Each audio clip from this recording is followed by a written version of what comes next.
Assalamualaikum warahmatullahi wabarakatuh. Siap-siap terharu dan jatuh cinta. Bayangkan, seorang bupati jatuh cinta pada sinden muda yang bersuara merdu. Tapi ini bukan kisah cinta biasa. Ini adalah cerita tentang cinta yang menunggu. Tentang perjuangan seorang perempuan menyelesaikan sekolahnya. Dan tentang seorang pemimpin yang rela menunda pernikahan demi mimpi sang kekasih. Cinta mereka dihina, diragukan, bahkan dijadikan bahan olok-olok politik. Tapi apa yang terjadi? Mereka buktikan bahwa cinta sejati tak butuh pembuktian dengan kata-kata, cukup dengan kesetiaan dan keteguhan hati. Jangan lewatkan kisah yang akan menggetarkan jiwa dan membangkitkan harapan. Kisah cinta yang bukan sekadar janji manis, tapi janji yang ditepati setelah sabar panjang yang luar biasa. Malam itu, alun-alun Tuban berubah menjadi panggung kemilau budaya. Lampu-lampu remang berpadu dengan cahaya bulan yang menggantung di langit, menyorot lembut wajah para penonton yang larut dalam alunan gamelan. Di tengah panggung, Niken Salindri menyanyikan tembang Jawa dengan suara yang memukau, lirih namun kuat, halus namun menggetarkan. Gamelan yang mengiringi seolah mengikuti irama jiwanya. Tak hanya warga Tuban yang terpesona, tapi ada satu tatapan yang diam-diam menyimpan getar cinta.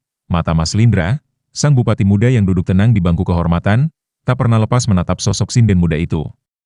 Ketika pentas usai dan penonton mulai bubar, Mas Lindra melangkah pasti ke arah panggung.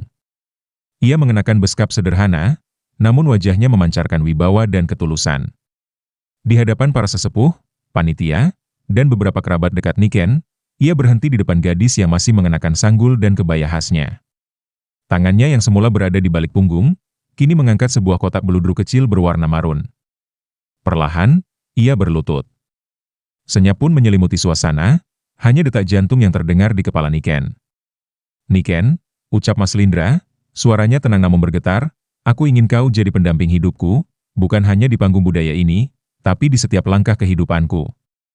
Aku tahu kau masih punya cita-cita, masih ingin menuntaskan sekolahmu. Aku akan menunggumu, sampai kapanpun kau siap. Tapi malam ini, izinkan aku mengikatmu dengan cincin ini sebagai tanda keseriusanku." Semua mata tertuju pada mereka, dan senyum-senyum haru mulai muncul di wajah para hadirin. Tapi hanya Niken yang menahan napas paling dalam, mencoba memahami secepat mungkin makna dari momen besar ini. Air mata perlahan jatuh dari pelupuk mata Niken. Bukan karena ragu, tapi karena hatinya penuh. Penuh haru, penuh syukur, dan penuh cinta yang selama ini ia simpan diam-diam. Ia membungkuk pelan, lalu menjawab dengan suara lirih yang nyaris tercekat, "Kulo nampi, Mas, aku terima, tapi izinkan aku tuntaskan sekolah dulu sebelum menjadi istrimu seutuhnya." Mas Lindra mengangguk dengan senyum lega. Cincin itu pun melingkar di jari manis Niken, disambut sorak bahagia yang pecah dari para saksi malam itu. Cinta mereka resmi diikat, bukan oleh waktu, tapi oleh harapan dan keyakinan. Keesokan paginya, cahaya mentari menyelinap melalui kisi-kisi jendela kamar Niken. Ia duduk termenung di tepi ranjang, memandangi cincinnya yang berkilau lembut dalam sinar pagi. Rasanya seperti mimpi. Malam tadi, kehidupannya berubah dalam sekejap. Seorang bupati, sosok yang selama ini hanya ia lihat dari jauh dengan hormat, kini resmi mengikat janji untuk menunggunya. Tapi bukan status Mas Lindra yang membuat hatinya bergetar, melainkan caranya mencintai tanpa menuntut, cara mencintai yang memberi ruang bagi mimpi perempuan. Ia membuka buku harian lusuh miliknya, lembarannya sudah penuh dengan puisi dan catatan tentang hidup. Di halaman pertama yang kosong, ia menulis dengan tangan sedikit gemetar, "Hari ini aku bertunangan dengan cinta yang tahu cara menghargai cita-cita." Hatinya campur aduk, antara bahagia dan cemas. Bahagia karena dipilih, cemas karena takut tak cukup layak. Apakah ia bisa menjadi istri seorang pemimpin?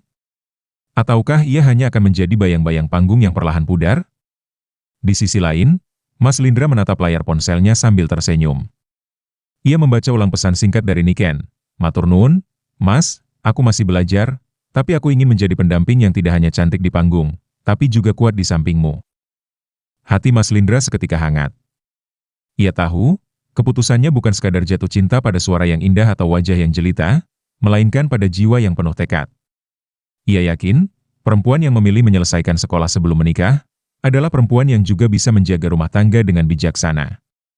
Desas-desus mulai berembus di berbagai sudut kabupaten. Ada yang menyambut kabar pertunangan itu dengan sukacita, ada pula yang mencibir, mempertanyakan kenapa seorang bupati memilih sinden sebagai calon istrinya. Kenapa bukan dosen, dokter, atau putri pejabat? Begitu bisik-bisik di kalangan birokrat.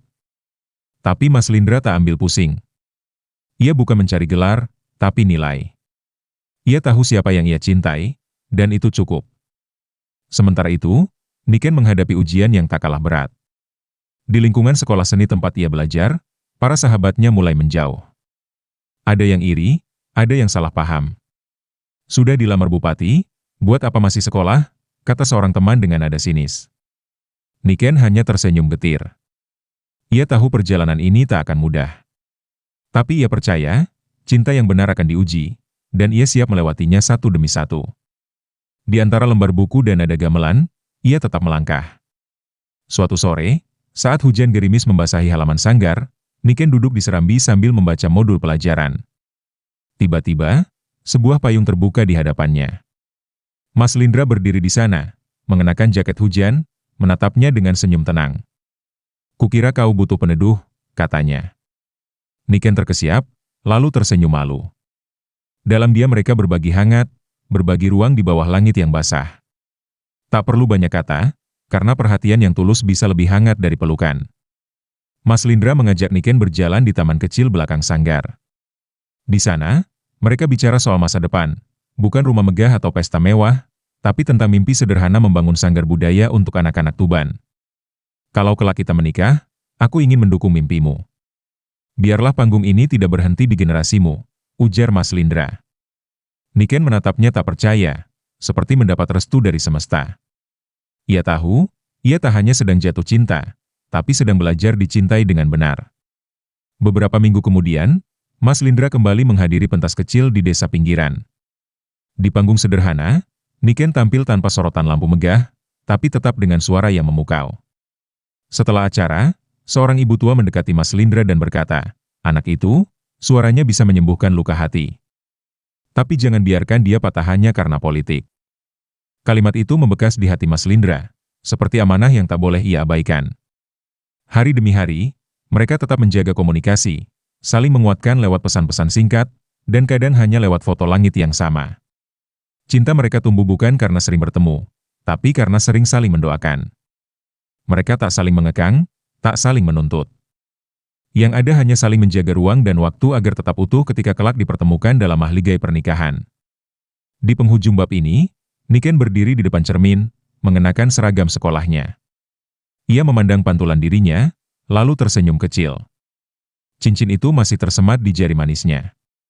Aku bukan siapa-siapa, tapi aku dipilih karena mimpi.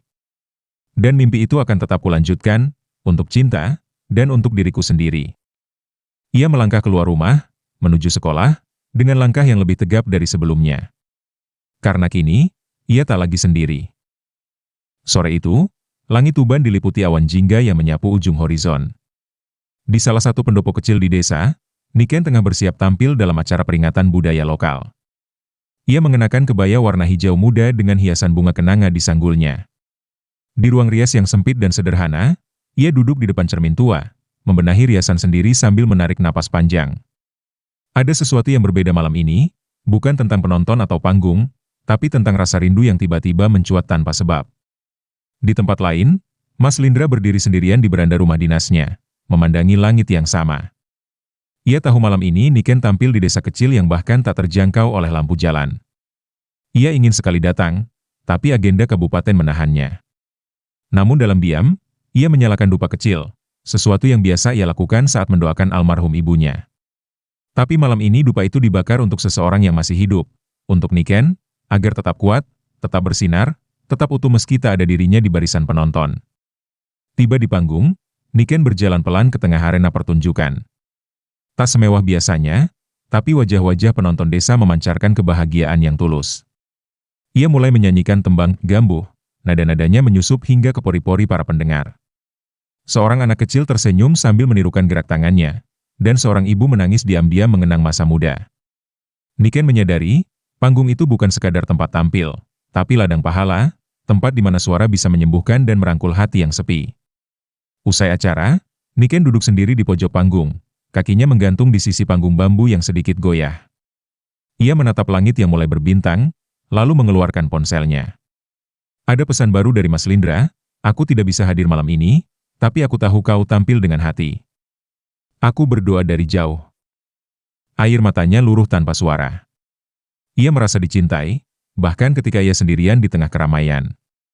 Malam semakin larut, dan perjalanan pulang ke rumah cukup jauh. Saat mobil yang menjemput belum tiba, Niken memutuskan duduk di serambi musola kecil di dekat panggung. Di sana, ia membuka kitab kecil yang selalu ia bawa, kumpulan doa harian dari ibunya. Dengan suara lirih, ia membaca doa perlindungan, lalu menambahkan doa khusus, "Ya Allah, jika dia memang jodohku, tabahkan hatinya untuk menunggu. Dan tabahkan hatiku untuk tetap belajar mencintainya dengan cara yang kau ridhau." Sementara itu, di rumah dinas, Mas Lindra duduk sendiri di ruang kerjanya. Di atas mejanya terbentang peta pembangunan desa-desa budaya. Ia menandai desa tempat Niken tampil malam ini, lalu tersenyum. Desa kecil ini akan punya sanggar kelak, bisiknya pelan. Ia sadar, mencintai Niken bukan hanya soal hati, tapi juga soal visi. Ia tak ingin hanya menjadi pemimpin yang memimpin dari atas panggung, tapi juga kekasih yang membangun panggung-panggung harapan bersama. Beberapa hari kemudian, Niken menerima kiriman paket kecil. Di dalamnya ada lembar proposal pembangunan sanggar budaya untuk anak-anak desa, lengkap dengan tanda tangan Bupati Tuban. Di pojok halaman proposal itu tertulis dengan tulisan tangan, "Kelak ini akan menjadi tempat anak-anak sepertimu belajar bermimpi. Dan semoga suatu hari, tempat ini juga menjadi kenangan manis bagi cinta kita." Hati Niken seketika hangat, dan dunia terasa lebih lembut dari biasanya. Di setiap kesempatan tampil, Niken mulai menuliskan doa kecil di balik naskah lagu yang ia bawakan. Ia percaya, suara tak hanya untuk hiburan, tapi juga bisa menjadi doa yang melambung bersama angin. Ia tidak lagi tampil hanya untuk para penonton, tapi juga untuk seseorang yang mungkin jauh secara fisik, namun selalu hadir dalam niat baiknya. Waktu berjalan, dan walau mereka tak selalu bertemu, namun cinta itu tetap tumbuh. Tak pernah ada janji bertemu setiap minggu, tak ada keharusan mengabari setiap jam. Tapi ada satu hal yang selalu terjaga, doa. Di balik panggung, Niken selalu menyelipkan namanya dalam doa. Dan di balik meja kerjanya, Mas Lindra pun tak pernah lupa menyebut namanya dalam sujud. Cinta mereka bukan cinta yang ramai oleh pameran, tapi cinta yang diam-diam dipelihara oleh harapan. Dan malam itu, saat bulan sabit menggantung di langit Tuban, Niken menulis di buku hariannya, "Cinta bukan soal berapa sering kita bertemu, tapi seberapa jauh kita saling menjaga dalam doa." Dan untuk Mas Lindra, aku akan tetap menyanyi, bukan hanya untukmu, tapi juga untuk cita-cita kita. Pagi itu, Niken duduk di kantin sekolahnya sambil menekuri catatan pelajaran. Suasana biasa yang biasanya ia nikmati, kini terasa berbeda. Ada bisik-bisik lirih yang terasa tajam menusuk telinga. Beberapa teman yang dulu akrab kini mulai menjaga jarak. Ia tak marah, ia paham, kabar pertunangannya dengan Mas Lindra telah menyebar luas, dan tidak semua orang bisa menerimanya dengan lapang hati. Terlebih, statusnya sebagai seorang sinden membuat sebagian orang merasa ia tak pantas mendampingi seorang bupati. Sementara itu, di kantor kabupaten, Mas Lindra menghadiri rapat bersama jajaran staf dan anggota DPRD lokal. Seorang anggota senior, dengan nada sindiran, melempar komentar di tengah diskusi, "Pak Bupati, kapan kira-kira kami diundang ke pentas pernikahan dengan sinden kebanggaan kita?" Ruangan mendadak sunyi. Beberapa tertawa kecil, sebagian lainnya menunduk, malu atas pertanyaan tak beretika itu. Mas Lindra hanya tersenyum, tenang namun tegas. "Jika itu terjadi, saya akan undang dengan bangga.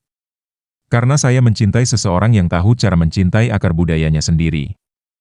Tekanan datang dari berbagai sisi. Media lokal mulai menggiring opini, membuat judul-judul murahan seperti "Bupati jatuh cinta pada suara, bukan rakyat?" Atau "Niken Salindri, sinden atau calon ibu bupati?" Niken membacanya dengan gemetar. Ia tahu ini akan datang, tapi tetap saja terasa menusuk. Di balik layar ponsel, ia menyembunyikan tangisnya. Ia tak ingin Mas Lindra tahu ia sedang rapuh. Ia tak ingin menjadi beban bagi seseorang yang sedang memikul tugas besar sebagai pemimpin daerah. Di tengah badai yang menerpa itu, Mas Lindra mengirim pesan suara pendek lewat WhatsApp. Suaranya terdengar serak, seperti menahan emosi.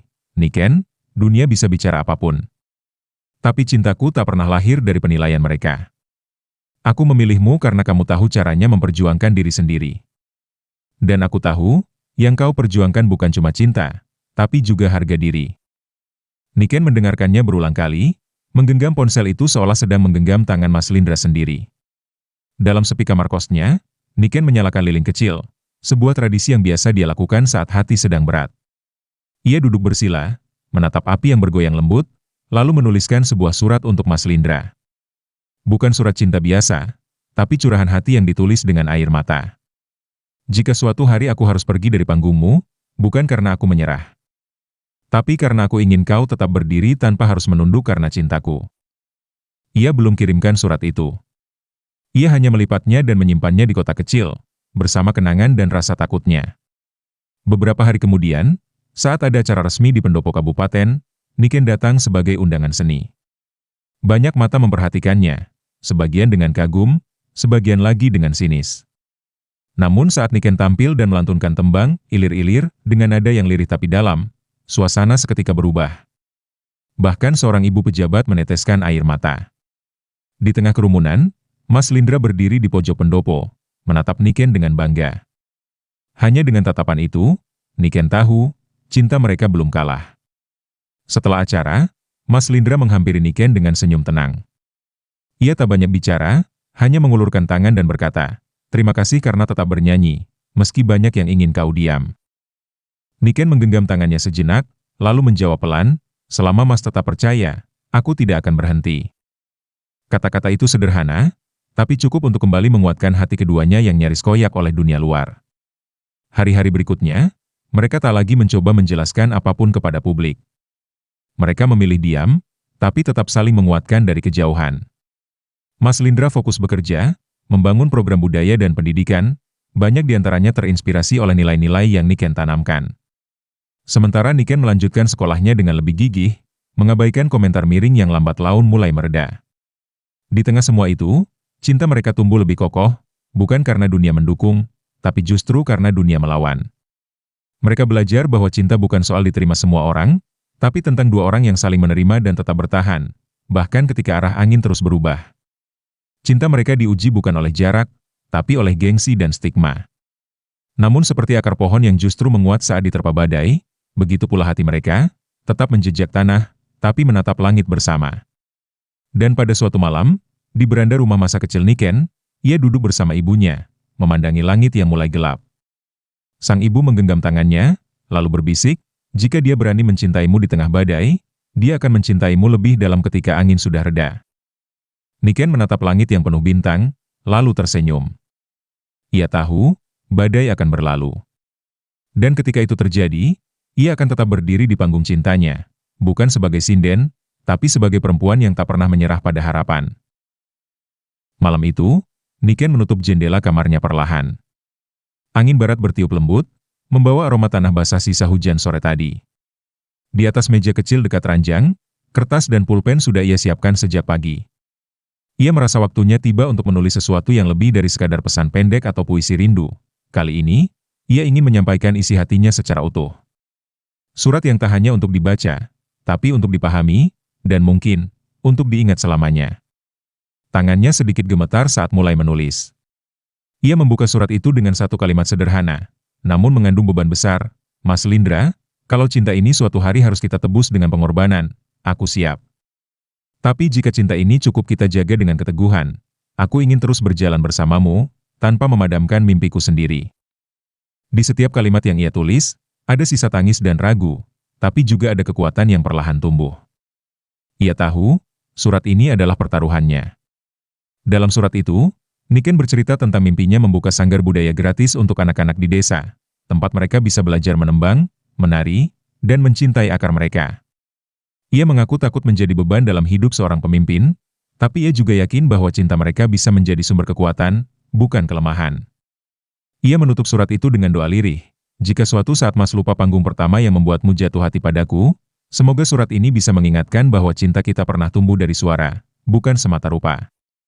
3 hari kemudian, surat itu sampai ke tangan Mas Lindra. Ia membacanya di ruang kerja, sendirian. Di tengah tumpukan berkas pembangunan, laporan anggaran, dan proposal politik, surat itu terasa seperti oase. Ia membaca setiap kalimat perlahan, seolah setiap huruf punya denyut jantung.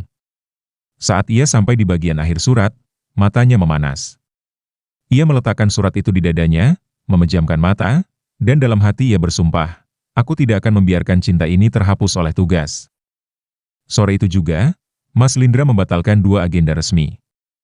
Ia meminta ajudannya menyiapkan perjalanan mendadak ke desa tempat Niken tinggal. Ia tak membawa banyak pengawal, tak mengundang media, hanya ingin datang sebagai lelaki yang mencintai seorang perempuan, bukan sebagai bupati yang ingin pamer kuasa. Di depan rumah Niken yang sederhana, ia berdiri dengan mata mencari-cari sosok yang paling ia rindukan. Niken keluar dengan raut bingung. Ia tak menyangka Mas Lindra datang tanpa kabar. Tapi sebelum ia sempat bertanya, Mas Lindra sudah berkata, aku tak bisa membalas suratmu dengan kata-kata, tapi aku ingin membalasnya dengan keputusan. Ia lalu mengeluarkan map kecil dari tasnya, berisi skema pembangunan sanggar budaya yang akan dimulai tahun depan, lengkap dengan izin resmi, lokasi, dan pendanaan. Sanggar ini akan pakai namamu, Niken. Sebab dari kamu, aku belajar bahwa panggung adalah tempat jiwa tumbuh. Niken tak bisa menahan tangis. Ia menggenggam map itu seperti menggenggam masa depannya sendiri. Ibunya yang mengintip dari jendela, ikut mengusap air mata.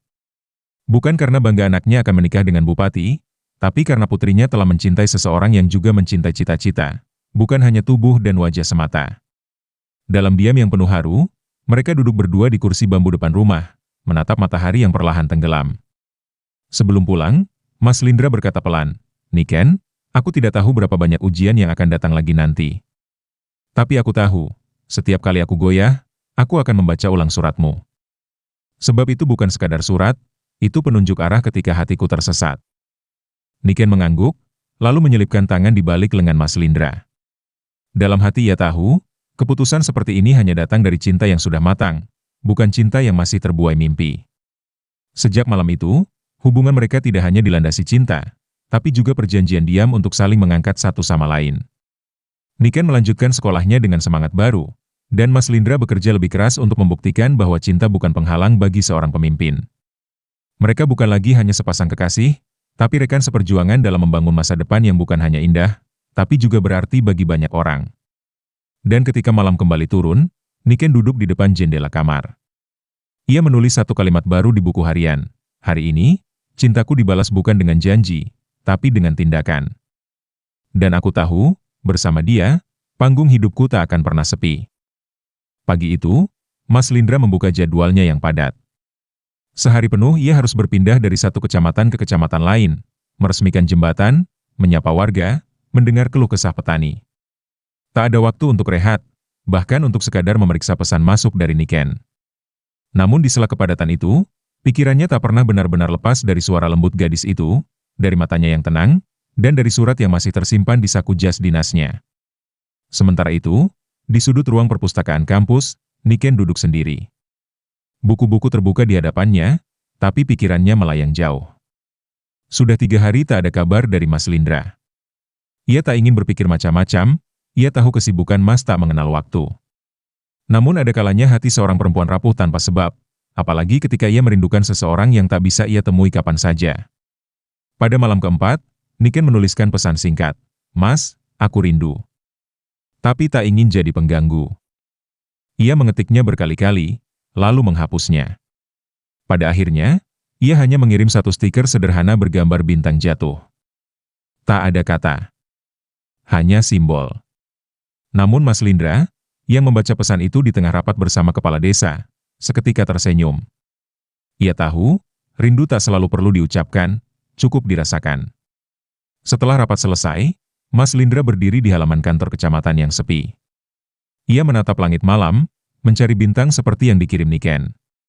Tak ada yang jatuh malam itu, hanya kelap-kelip biasa. Tapi ia tetap menutup mata, dan berdoa lirih, Tuhan, kuatkan perempuan yang sedang menungguku.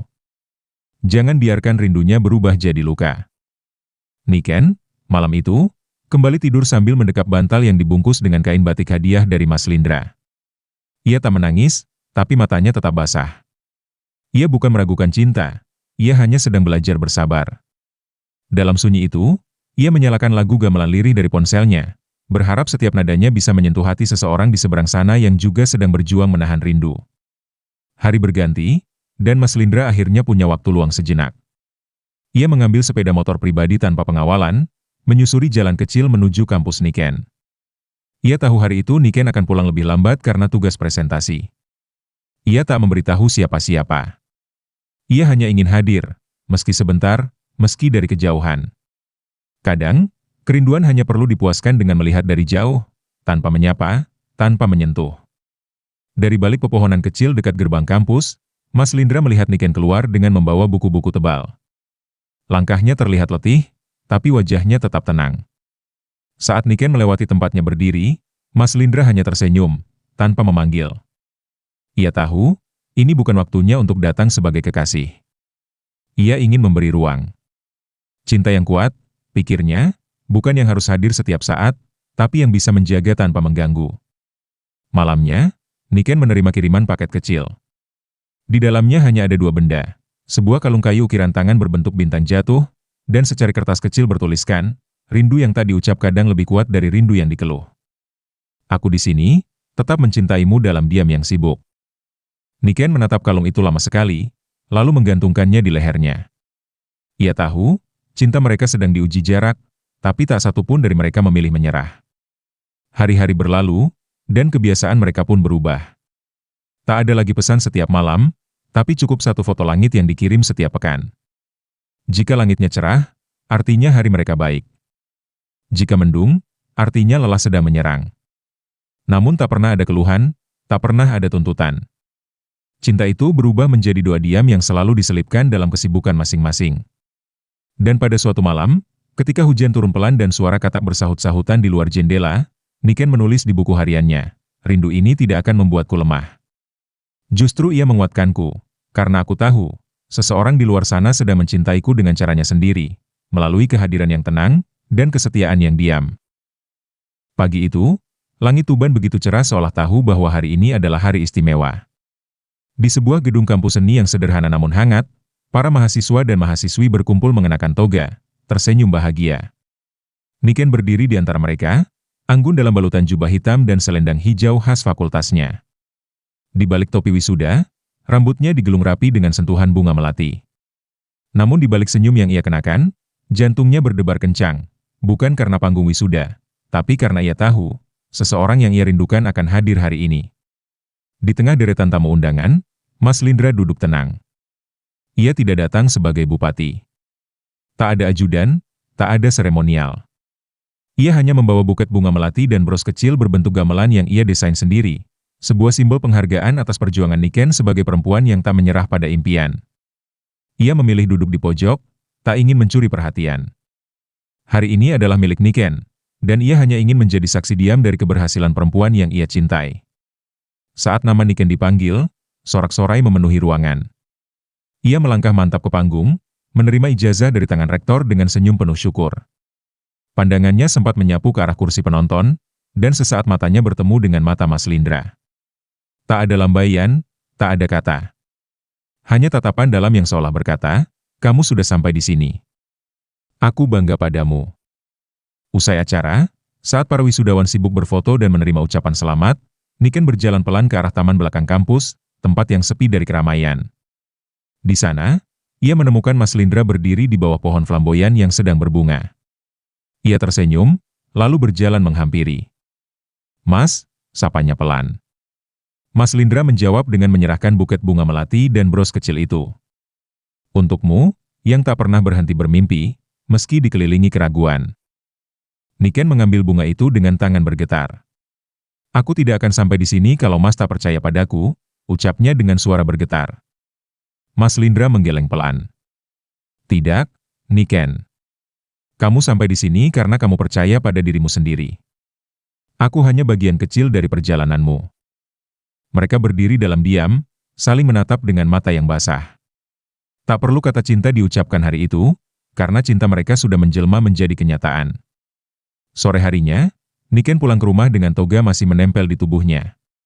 Ibunya menyambut dengan pelukan erat, lalu memeluk Mas Lindra dengan rasa syukur yang tak bisa disembunyikan. Ayahnya, yang selama ini jarang bicara, hanya menepuk bahu Mas Lindra dan berkata, anak saya bukan milik saya lagi. Tapi saya tenang, karena dia akan bersama lelaki yang tahu caranya mencintai dengan sabar. Kata-kata itu membuat Niken meneteskan air mata di pelukan ibunya. Tetangga-tetangga berdatangan malam harinya. Bukan untuk merayakan wisuda Niken semata, tapi juga sebagai bentuk penerimaan diam-diam atas hubungan mereka. Perempuan-perempuan tua yang dulu mengernyitkan dahi kini memuji keteguhan Niken. Wisuda dulu, baru pelaminan, anak ini tahu urutan hidup, bisik mereka sambil tersenyum. Malam itu, rumah Niken yang biasanya sunyi berubah menjadi hangat oleh tepukan punggung, tawa, dan doa-doa yang tulus. Mas Lindra duduk di beranda, ditemani segelas teh hangat. Ia memandangi Niken yang sibuk melayani tamu, tersenyum kepada semua orang, dan memeluk anak-anak kecil yang memanggil namanya. Hatinya penuh. Ia mencintai Niken bukan hanya karena siapa dia di panggung, tapi karena siapa dia di tengah masyarakat, rendah hati, hangat, dan kuat. Ia tahu, cintanya tidak salah tempat. Sebelum pamit, Mas Lindra menghampiri Niken yang sedang duduk bersama ibunya. Ia menatap kedua perempuan itu dengan penuh hormat, lalu berkata lirih, "Izinkan aku menjaga dia, bukan sebagai seorang bupati, tapi sebagai laki-laki yang ingin mencintainya seumur hidup." Sang ibu mengangguk pelan, matanya berkaca-kaca. "Kalau kamu mencintainya dengan tenang, maka rumah tanggamu akan jadi pelabuhan," ucapnya pelan. Malam itu, Niken menulis di buku hariannya, "Hari ini aku lulus, bukan hanya sebagai sarjana, tapi juga sebagai perempuan yang berhasil membuktikan bahwa cinta bisa menunggu."